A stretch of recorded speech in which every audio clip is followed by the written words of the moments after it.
अस्सलाम वालेकुम dear friends. आज मैं आपके लिए लेके आया हूँ एक्सेल की एक नई क्लास। तो कैसे हैं सब लोग? उम्मीद करता हूँ आप सब खैरियत से होंगे।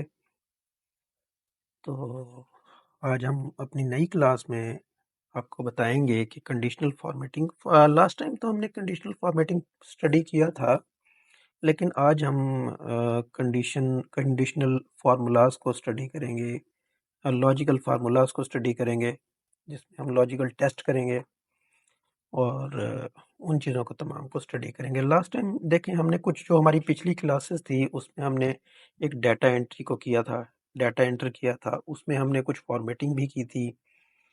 अच्छा, उसमें फिर हमने कुछ 3-4 फार्मूला, सिंपल बेसिक फार्मूलाज थे जिनको हमने यहाँ पे सीखा था। तो उन तमाम वीडियोस को जो आप देखना चाह रहे हो, समझना चाह रहे हो, तो मैं उन तमाम वीडियोस का लिंक इस वीडियो की डिस्क्रिप्शन में डाल दूंगा, उसमें काइंडली चेक कर लीजिएगा जिस किस्म की आपको वीडियोस चाहिए हो।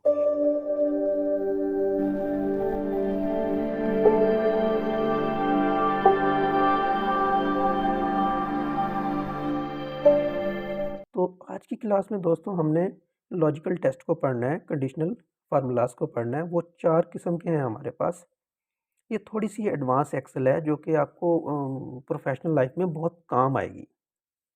ध्यान से देखिएगा वीडियोस को, इन इन वीडियोस को, और इस जो हमारी क्लास है इसको तो ख़ास तौर पे।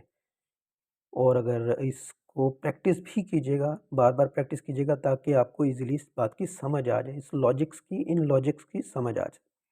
तो ये देखिए, पहली लॉजिक है हमारे पास इफ़ है, इफ़ कंडीशन है। इसमें हमारे पास इफ़ एंड की कंडीशन है, इफ़ और की कंडीशन है, और डबल इफ़ की कंडीशन है। इन तमाम को हम वन बाय वन स्टडी करेंगे। जो पहली कंडीशन है आपके पास वो इफ़ की है।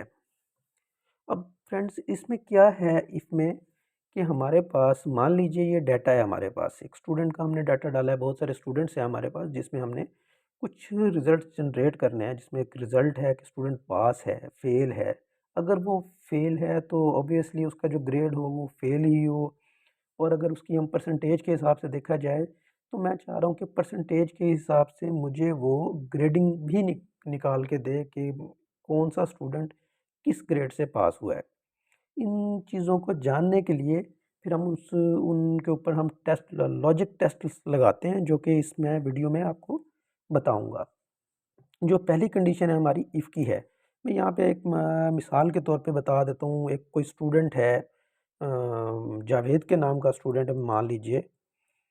इस स्टूडेंट ने 45 नंबर्स जो है, मार्क्स जो हैं ऑब्टेन किए हैं। तो हमने इसका रिज़ल्ट देखना है कि ये इसको पास फेल करना है हमने, कि ये बंदा पास है, फेल है, क्या है। मैं दिखा दूँ यहाँ पे एक रिज़ल्ट उसका, मैं कि हम कैसे उसको रिज़ल्ट जनरेट कराएंगे। पहले मैं बात कर रहा हूँ इस इफ़ कंडीशन की, इसको हम इम्प्लीमेंट कैसे करेंगे। फर्स्ट ऑफ ऑल, मैंने लास्ट लेक्चर में भी आपको बताया था, कोई भी हम फार्मूला लगाते हैं, कोई भी कंडीशन लगाते हैं, उसके लिए ज़रूरी है कि पहले तो आप वो सेल सेलेक्ट करेंगे। जब वो सेल सेलेक्ट कर लेंगे जिसमें आपने रिज़ल्ट जनरेट कराना है, तो ज़रूरी है आप उसमें इज़ इक्वल टू का साइन डालेंगे। जब तक ये नहीं डालेंगे आपका फार्मूला जनरेट नहीं होगा, उसमें एरर्स आ जाएंगे, बग्स आ जाएंगे, आपको समझ नहीं आएगी कि ये उसके साथ क्या हुआ है। तो इस मसले को ये आपके सामने ना आए तो आपने इज इक्वल टू का साइन डाल देना है। उसके बाद आपने लॉजिकल कंडीशन डालनी है। उसके बाद आपने डालना है जी इफ़। इफ़ देखें, उस जैसे ही हमने उसको इफ़ को प्रेस किया तो उसने नीचे हमारे पास फंक्शन दे दिया। इफ़ के बाद हमने ब्रैकेट स्टार्ट करनी है। तो देखें, उसने हमें बताया कि लॉजिकल टेस्ट है ये। लॉजिकल टेस्ट दें, आपको क्या लॉजिक देना चाह रहे हैं, जिसके बाद वो हमें रिजल्ट जनरेट करके दिखाए। लॉजिकल टेस्ट में क्या है जी, हाँ, ये वैल्यू है हमारे पास 45 की। मैं चाह रहा हूँ कि ये value greater than, equal to, ये देखें ये ग्रेटर देन का साइन है, इक्वल टू का है। ये वैल्यू ग्रेटर देन 33। अगर मैं सोचता हूँ कि मेरा जो पासिंग क्राइटेरिया है वो 33 है, वो हो तो मुझे क्या करके दे, वो मुझे बताए कि स्टूडेंट पास है या फेल। जैसे ही, अच्छा मैं इसको कॉमा लगाता हूँ, तो देखिए वो जो ऑटोमेटिकली ये जो दूसरी ऑप्शन आपके सामने आ रही है वैल्यू ऑफ ट्रू की, वैल्यू इफ़ ट्रू, तो ये दूसरी कंडीशन पे आ गया कि अगर ये वैल्यू ट्रू हो, मैच हो जाए तो वो आपको क्या रिज़ल्ट जनरेट करा के दे, उसकी क्या वैल्यू हो। देखिए अगर मैं इस कॉमा को हटा देता हूँ, तो उसने पिछली वैल्यू को उसने लॉजिकल टेस्ट को हाइलाइट कर दिया है। गौर कीजिएगा इस बात पे, आपको समझ आनी ज़रूरी है कि ये काम कैसे कर रहा है। यहाँ पे जैसे ही आप कॉमा प्रेस करेंगे तो वो वैल्यू वैल्यू इफ़ ट्रू वाली कंडीशन पे आ जाएगा कि बताएं अगर ये वैल्यू ट्रू हो जाए, मैच हो जाए तो एक्सेल आपको क्या रिज़ल्ट जनरेट करा के दे। मैं चाहता हूँ मुझे यहाँ पे वो पास करा के दे, स्टूडेंट पास है, अगर वो ग्रेटर देन इक्वल टू 33 है तो वो स्टूडेंट हो पास। तो उसके लिए ज़रूरी है कि आप उसको डबल इन्वर्टेड कामास, ये सिंगल इन्वर्टेड कामा नहीं। अब ये देखें कभी बाज़ स्टूडेंट्स यहाँ पे गलती कर जाते हैं कि यहाँ पे सिंगल कॉमा को 2 बार प्रेस करके डबल कॉमा बनाते हैं, लेकिन ऐसा नहीं करना चाहिए क्योंकि ये काम नहीं करेगा। यहाँ पे डबल इन्वर्टेड कॉमा डालना है जस्ट 1 क्लिक के साथ। ये डालने के बाद आपने वो रिज़ल्ट टाइप कर देना है कि आपको क्या चाहिए। स्टूडेंट मुझे तो पास चाहिए यहाँ पे, उसको भी आप डबल इन्वर्टेड कॉमा से क्लोज करेंगे। तो ये तो होगी हमारी ट्रू की कंडीशन। जैसे ही मैं इसको कॉमा प्रेस करता हूँ तो देखें तो अगली कंडीशन पे आ गया वैल्यू इफ फॉल्स, कि अगर ये कंडीशन ट्रू ना हो, फॉल्स हो जाए तो हमें क्या रिजल्ट जनरेट करा के दे माइक्रोसॉफ्ट एक्सेल। तो ऑब्वियसली उस हमें तो चाहिए यहाँ पे फेल, अगर वो 33 मार्क्स नहीं है, कम है, तो हमें तो फेल चाहिए स्टूडेंट। जैसे ही मैं इसको क्लिक करता हूँ फेल, तो देखें अच्छा यहाँ पे ज़रूरी है, मुझसे यहाँ पे गलती ये हुई कि यहाँ पे आपको इन्वर्टेड कॉमास ये हमेशा याद रखिएगा जब भी आपने उसको रिज़ल्ट जनरेट कराना है, जो भी वैल्यू दे रहे हैं, जिसको ट्रू फॉल्स कर रहे हैं, वो इन्वर्टेड कॉमास के अंदर आएगी। तो यहाँ मैं लिखने वाला हूँ फेल। जैसे मैंने इनको इन्वर्टेड कॉमा में प्रेस किया तो देखें अच्छा यहाँ पे अगर आप ब्रैकेट को क्लोज़ कर देंगे तो बहुत अच्छी बात है।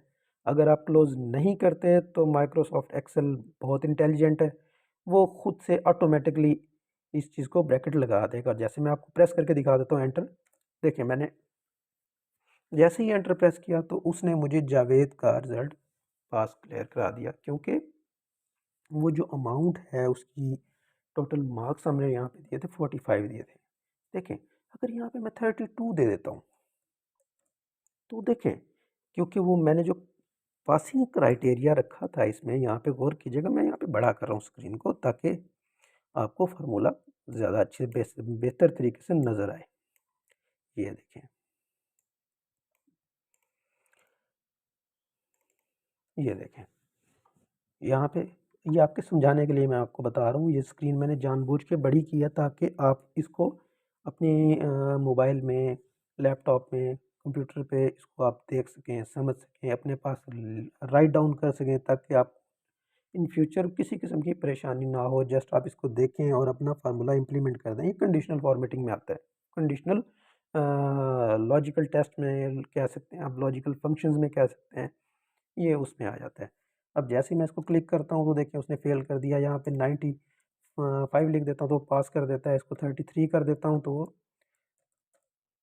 तब भी पास कर देता है, क्योंकि हमने उसमें जो कंडीशन दी थी कि 33 एंड अबव हो, ये मार्क्स हो तो वो उसको पास कर दे।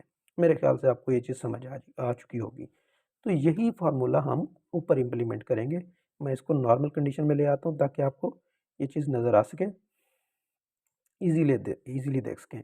अच्छा दोस्तों देखें, ये हमारा चैनल है बिहाइंड द एक्सपर्टीज़।